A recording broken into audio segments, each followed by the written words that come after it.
আলহামদুলিল্লাহ, আগামী 2026 সালের ফেব্রুয়ারি মাসের 18 তারিখে প্রথম রোজা।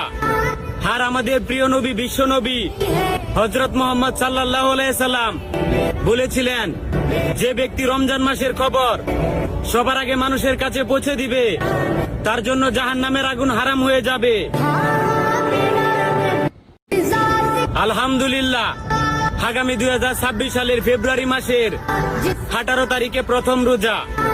আর আমাদের প্রিয় নবী, বিশ্ব নবী হযরত মুহাম্মদ সাল্লাল্লাহু আলাইহি সাল্লাম বলেছিলেন, যে ব্যক্তি রমজান মাসের খবর সবার আগে মানুষের কাছে পৌঁছে দিবে, তার জন্য জাহান্নামের আগুন হারাম হয়ে যাবে।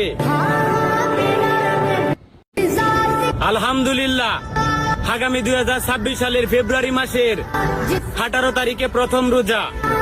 আর আমাদের প্রিয় নবী, বিশ্ব নবী হযরত মুহাম্মদ সাল্লাল্লাহু আলাইহি সাল্লাম বলেছিলেন, যে ব্যক্তি রমজান মাসের খবর সবার আগে মানুষের কাছে পৌঁছে দিবে, তার জন্য জাহান্নামের আগুন হারাম হয়ে যাবে।